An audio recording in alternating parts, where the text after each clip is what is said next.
Hmm. And so luckily the Russ trade was able to undo a lot of the Jamal potential errors. But yeah, I still think the trade you mentioned is for so many bigger reasons. I don't think the Jamal trade really set them in the path that would have changed the outlook of their franchise.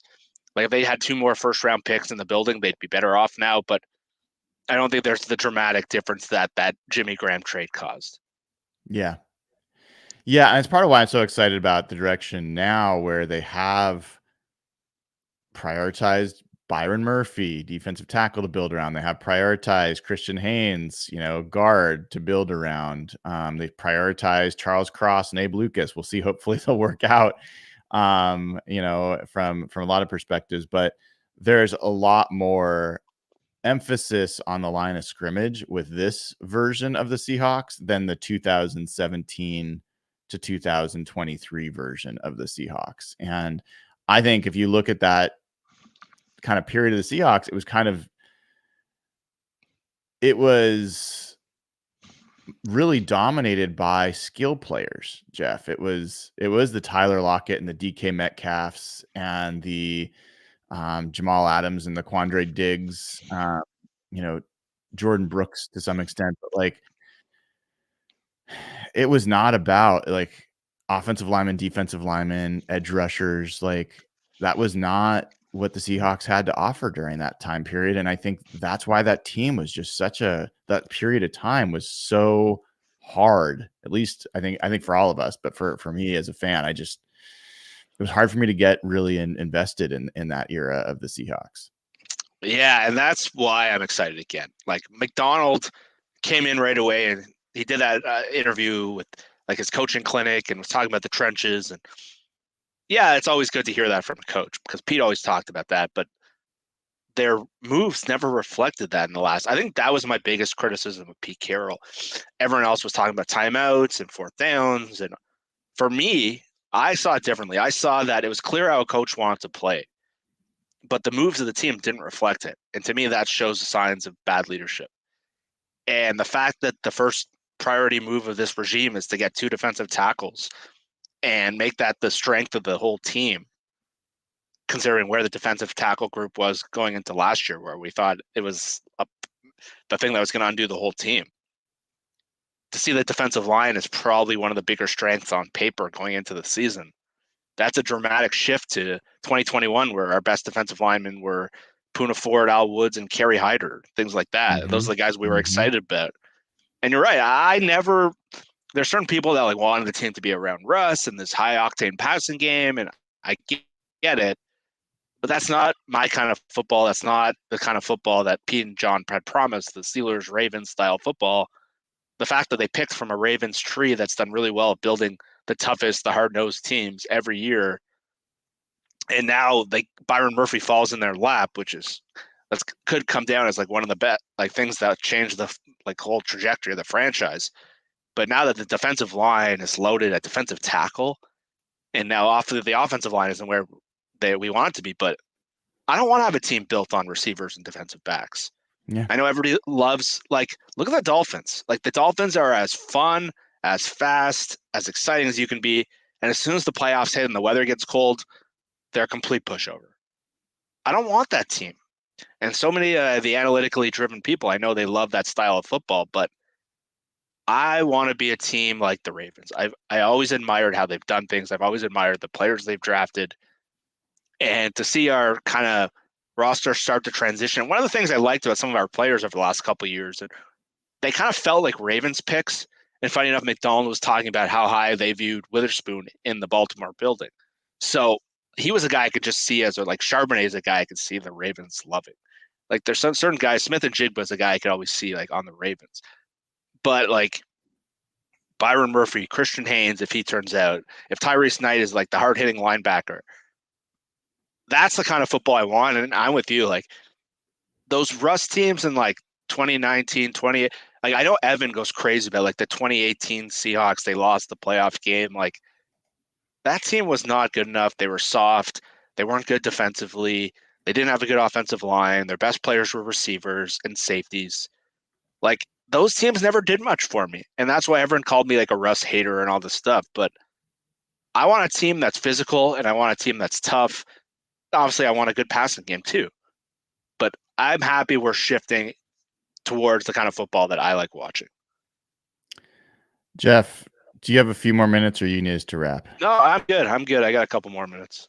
All right. The reason is because there's one more topic that you kind of walked into and I've been thinking about as well. I mean, obviously, we're always talking about trying to build a Super Bowl team, and a lot of things with Super Bowl is luck related, but there's some teams that are kind of confounding in this regard because they've got a lot going for them, but they haven't really been it. Like the top of this list for me would be Dallas. Yeah. Right? You've got, if not the best edge rusher, pass rusher in the game, he's in the top handful, right? Micah Parsons. You've got a very good defensive line. Dexter Lawrence opposite him is still a disruptive edge rusher. You've got some great secondary pieces that have turned the ball over. You've even got some linebacker players that have done well. You've historically had a good offensive line. It's not as good now. You've got a quarterback in Dak Prescott who played really well last year. He took a big step forward in how he managed the game, the choices he made. You've got a number one receiver in CD Lamb, and they weren't close last year. They won a lot of games, but I don't think anyone really thinks the Cowboys are seriously in the mix to win a Super Bowl this year. And so I'm curious, like, what do you think? Why is that? Like, what's wrong with that team? They don't have a great coach. And I talk about it all the time. There's no bigger impact in football than the head coach and the quarterback. Dak is a good but not great quarterback, and he comes up short in big moments historically. They've gone away from the running game a little bit, and as the Zeke thing kind of messed them up, that they held on to him for too long, and now they don't really have a starting running back. They've kind of messed that up, and it's kind of taken away from their identity. They were at their best where Dak was a rookie or a young player. They had Zeke going. They had that really good offensive line with Tyron Smith and Zach Martin. And now they're kind of the finesse. But I think the big question to answer, they don't have a great coach. And Mike McCarthy and Dan Quinn got their ass kicked by LaFleur last year. And you see it a lot of these playoffs, the scheme-heavy coaches make a big difference. And Andy Reid, like he's now become the best coach in the NFL. I think it's very hard to win a Super Bowl without a great coach unless you just have. So I think Dak is a good but not great quarterback, and I don't think they have a good enough head coach. I think Mike McCarthy is vanilla, and I think they got picked apart schematically on defense last year by Matt LaFleur and Jordan Love, but they've gone toe-to-toe with the Niners in a couple playoff games in the past where they've been close, but I don't think they're good enough at either of the main two areas. They have everything else going, and I think that's what's holding them back. Yeah, it's interesting about Dak because it's hard to call him a good and not great quarterback. I mean, he has really put up some pretty impressive numbers and done things that a lot of quarterbacks can't do. But I do remember I've looked at him in the playoffs, and he's had a lot of multiple interception games in big contests and been a real part of why everyone focuses on the defense last year and collapsing against Green Bay, but like that's one of the teams. The Bills are a team. The Dolphins are a team. The Ravens are a team that all kind of stand out to me as, man, those are some pretty good rosters with some, like in some cases, great quarterbacks. Josh Allen, MVP level quarterback. He's never even made it to a Super Bowl. And they've had years where they were like top 5 offense, top 5 defense. In those cases, it's like it seems like it's less about the individual team and talent. It's more about Patrick Mahomes, like that they just ran into a team that's just better. And so, like you could build the 49ers are the most talented roster, and they've been the most talented roster for years. They have 0 rings to show for it. And so I always find that kind of a fascinating study. Like, ultimately, what's the thing that's different?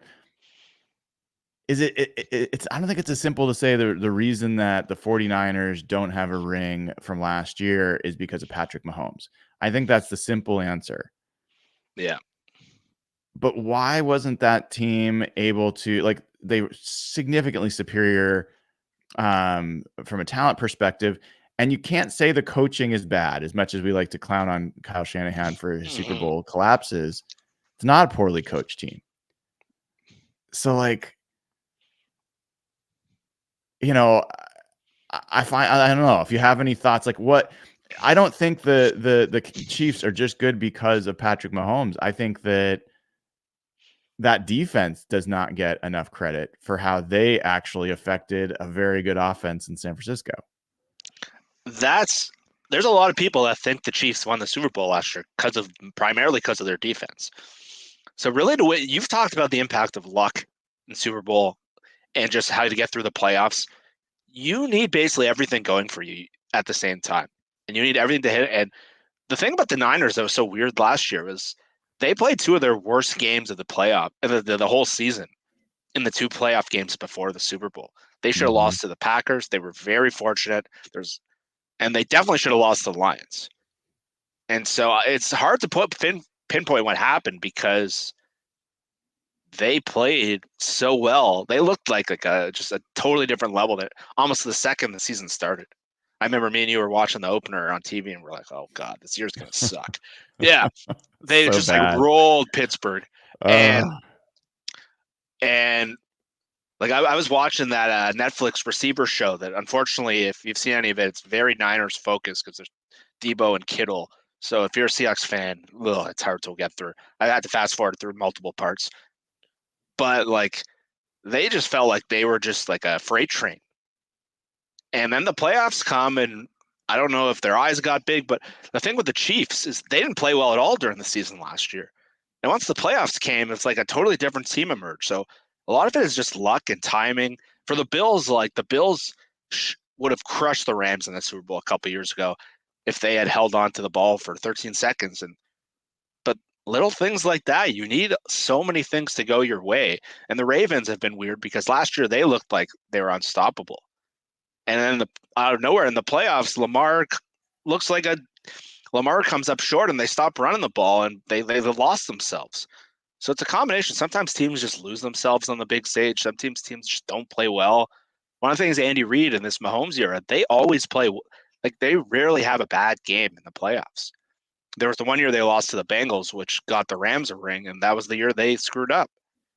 But sometimes it's coaching. Like Sean McDermott's been really conservative in a lot of big moments, and it's lost some games. Last year they had a big missed kick that cost them, and it's little things like that, and that's what makes look how close the Seahawks were to not winning that ring against the Niners team. It took every edge, every margin of error. You need everything to go right, and that's what makes it so damn hard. The Niners have this roster that is unbelievable. They haven't had a ring yet, and this is kind of the last year or two that this group is going to be together, and they don't have bad coaching. They have very good coaching. Kyle Shanahan makes some odd decisions in big moments, but I think the Chiefs did a really good job on Debo Samuel. They press coverage has done him some trouble, and some of the Niners, Dre Greenlaw went down in the game, mm-hmm. and it's little things like that, and that's what makes this damn thing so hard. I was also thinking it's an interesting study in the value of interior pressure versus edge pressure. Yeah, And the league has absolutely valued edge pressure, and that's what they've wanted. But in that game, Chris Jones single-handedly broke up like 4, 5, 6 third down plays, created pressure, forced throws, because he was able to get quick interior pressure. Nick Bosa played like ass in that yeah, he game. did. He did. He missed like a bunch of tackles. He didn't have a sack. Like he didn't like, and so I do wonder a little bit about, you talk about Dak Prescott, right? We talked about him not showing up sometimes in the big moments, and it always seems to be the focus on the quarterback. But I think Mike Holmgren used to have a great quote about what it took to win a Super Bowl. He said, your best players had to have their best years. Yeah. And to win the Super Bowl, your best players have to play their best. And if you look across, you just mentioned some guys like Brandon Ayuk didn't have a big game in the Super Bowl. Deebo Samuel, did not have his best game in the Super Bowl. George Kittle did not have a great game in the Super Bowl. Juwan Jennings would have been their MVP had they won. Probably, or I thought Brock Purdy played well. I was super impressed by and upset, but his drive at the end there, and me too. He showed up. He absolutely showed up, but that to me is kind of the question is, and I guess that's maybe what I walk away with from this little brief discussion is, do your best players play their best in the biggest moments? And you remember that the everyone loves how talented the Legion of Boom era Seahawks were, but when they were in big games, when they were in bright lights, they stopped putting him on prime time because it was no contest. They would just roll teams and they would put out their best performances. That's what made that team what it was, as much as the talent. And so I think that's something to kind of keep an eye on as this new team comes to being built. How does Byron Murphy, how does Devin Witherspoon, Monday Night Football against the Giants, how do these guys show up in the biggest moments? And as much as I'm a huge Geno fan, that is absolutely a fair criticism of Geno to say, has he done that in those biggest moments? And he hasn't yet. He did, like the Dallas game, I think was a good example of doing great, but he's got to prove himself there. And DK, if you think about DK has been great in a lot of those moments. The Philly playoff game, that was maybe the best game he's played in his career. He had that huge touchdown in the Niners playoff game that broke open the game in the first half for the Seahawks. And I think he had a good touchdown in the Rams playoff game a couple of years ago. He's been great in those big moments. But you're right, Geno, Witherspoon, we're going to see Byron Murphy. And I wonder if the trade, like the Niners, are going to really regret like that Jimmy Graham trade kind of for them was trading away DeForest Buckner and ending up with Javon Kinlaw and the kind of mistake. And if Javon Hargrave doesn't work out, I think that might have that same kind of motion where they chose the wrong guy. They still haven't replaced him. But if you think about the Seahawks in that era, before like the Super Bowl where Cam got injured, in every one of those huge games, Cam was the best player on the field. The New Orleans playoff game, the San Francisco playoff game, the Carolina game, he gets the pick six. That Green Bay game, he's just like embarrassing Richard Rodgers. Like he was dominant in almost every one of those. In the Super Bowl against Denver, I thought he should have been the MVP when he knocked Demaryius Thomas on the ground. That just like set the tone for the whole game. Mershon in a lot of those playoff games. There's so many of those games where Sherman tips the ball. Like it's so true. If your best players aren't your best players, look at the times the Seahawks have gone in the Super Bowl. They had the MVP of the league in 2005 with Walter Jones, and Matt Hasselbeck had the best year of his career. 13 14, they had littered with all pro Hall of Fame level talent, all having elite years. It's so true. Yeah. Yeah, I'm gonna pay a little bit closer attention to that as we have these big moment games. Let's see which Seahawks step up and which Seahawks recede into the background. I think that's going to be an underrated storyline heading into 2024. All right, Jeff. Anything else on your mind from the week? Anything else we didn't talk about you think we should? I think we've covered most of it. The more I think about Byron Murphy, I just keep getting excited. I don't know why. I just was thinking about this the other day, and like our buddy Ben Baldwin, I remember right after the draft was like triggering that the Seahawks were bad, like silly for not trading down because they had 4 offers. And then the Rams come out and they're like, we think this guy is way better than everyone else. And I don't know why I was thinking about that the other day, and like I got angry that like people were thinking the Seahawks should have traded away from Byron Murphy. Then I looked at like the draft the year before and like who went from like 10 and 20. And it was like Emmanuel Forbes, Broderick Jones. Like, I think we got to like stop looking at things as such hard, fast rules. Every year is different. And the fact that like the sequence of events that led the Seahawks to Byron Murphy, and now there's people that said they should have traded out of that spot because they could have got a 4th round pick or something. Like we just talked about it. You need great players to be great.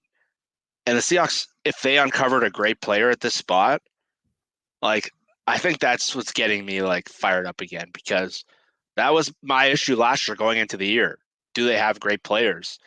And if Witherspoon, Murphy, and they still have pretty good guys with DK and Leonard Williams, but I think Witherspoon and Murphy are they're going to be so much of my focus this year of how good those guys can be, because that's, to me, it's what's going to set the table for the Seahawks to go from this kind of middling spot to trending in the right direction.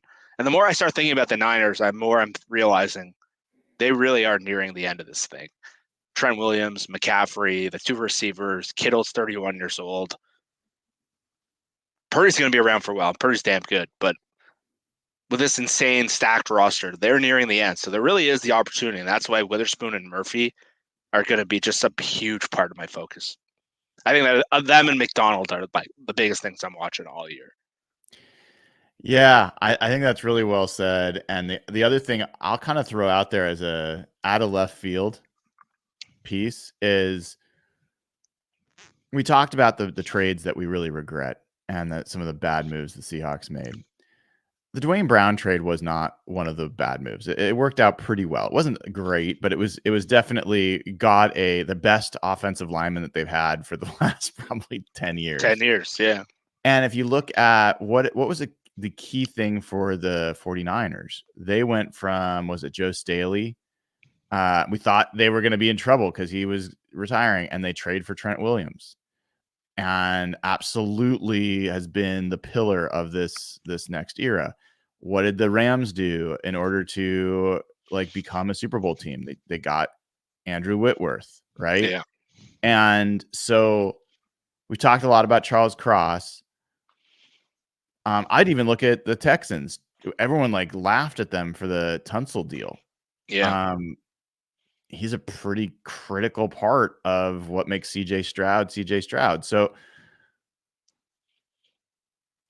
that is one thing that if we're going to keep a look around the league, is there a franchise level left tackle that's available if Charles Cross is not going to rise to that? That's another thing. I'm like, that would be worth giving up what everyone's going to laugh at in terms of compensation, because if you look around, when teams have done that, I don't know that many teams have regretted making a deal for a franchise left tackle. And that's what I was saying before with those 2 first-round picks. Like if you trade for like a stud left tackle or left guard, like those trades seem to age really, really well. Mm-hmm. Yeah. All right, Jeff, I'm going to let you go with that. Thanks for joining for another Seahawks Saturday with Jeff Simmons, putting you in the prominent title there so people know it's not just me blabbling like every other day. And folks, if you haven't given the show a like and click subscribe, what are you doing? Now's the time to do it. Appreciate it. Helps other people find the show, helps the community grow. And if you aren't following Jeff Simmons at Real Jeff Simmons on Twitter, highly recommend you do that. We will be getting warmed up for training camp next week, 1 week before the actual real stuff starts. So keep an eye out for shows coming up this next week. Looking forward to it. And folks, if you aren't already a Patreon member, patreon.com/hawkblogger, you get the audio versions ad-free of this show every single day, as well as get access to the Slack channel where all the conversations are going on all the time. It's a great place to meet other Seahawks fans as well. So thank you, folks. Take care. Have a wonderful rest of your Saturday.